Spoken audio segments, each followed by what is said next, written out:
And so this weekend gets to be awesome for me because I get to hang out with all of you.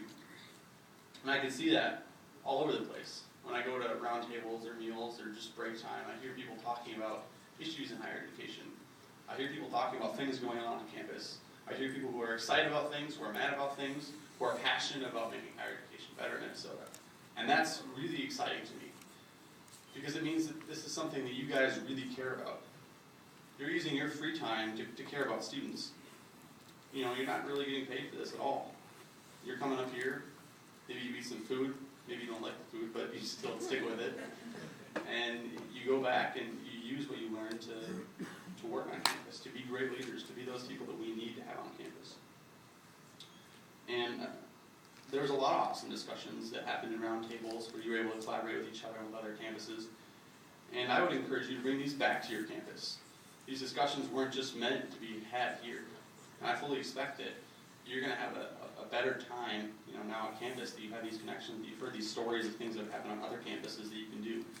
We have 47 campuses. There's a good deal that what you're experiencing on your campus has been experienced on another campus. And I'm happy that you have this weekend to talk to those people and network with them. So I encourage you that those that you've talked to, that you should get their contact information. You should use that as a networking opportunity to say, hey, I should know who you are. Maybe you're in my region, maybe you're not, maybe you're across the state and you've dealt with this, and so have we. And that opportunity is something that you're only going to have here. So I'd encourage you to take that back to your campus and take those contacts, those people that you know from here, back to your campus as well. I was excited to see a lot of interest in statewide positions again, and I would encourage those, you know, even those who didn't perhaps get the position they wanted, or you know, in your region, or in the statewide as a whole, you should channel that energy back on your campus. Use that passion that you're going to have here on campus, even if you don't have a position. Some positions can be created just because someone's so passionate about something that they make it happen. You don't have to be the director of such and such in order to make a difference. You can just be a senator. You can just be a student who's loud, who's able to make their opinion heard, and who knows how to work things. You just understand the system and you're able to make a difference. You have that power, you have that ability. We have that right in Minnesota more than any other state that I know of. Along that line, now is the time to start thinking about next year's leaders. You're the experienced ones.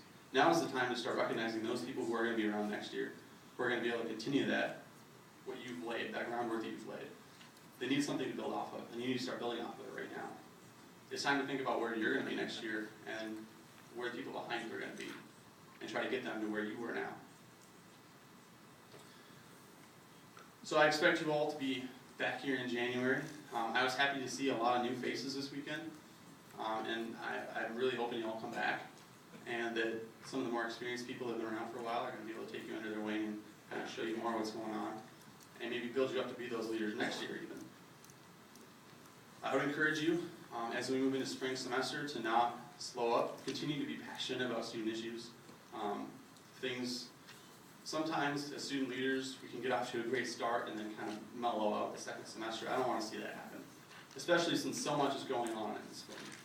We have legislative session catching up, and we're going to want a lot of your help there. And even on campus, some consultations are going to be starting, and we need you to be passionate about that. You need to care, because if you don't care, who's going to care? That's what you're for. That's why you're the leaders on your campus. Because some student has to pay attention to what's going on, and we are, and everyone else is expecting you to do that. And you'll be able to do it. You have that power. You have that ability. I've seen it. You're an integral part in your college, in your state, in your system, in your country. You're an important leader. You are now, and you will be in the future. The greatest leaders in our nation had to start somewhere. That's where you guys are starting. That's where we're all able to take this to a higher level, but we need to start with what we've got. And that's where we are right now. And so I want to see you guys making a difference on campus. And I truly thank you for being that leader. I couldn't be it at all campuses. I couldn't do what you do. I couldn't be a student senator for 47 campuses. It's not practical.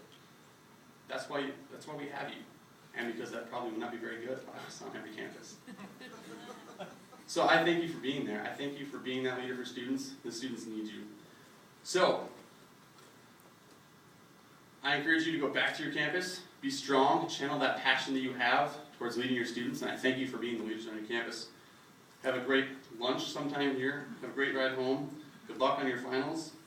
Restful break, and I'll see you in January. Thanks for coming, guys. This meeting is adjourned.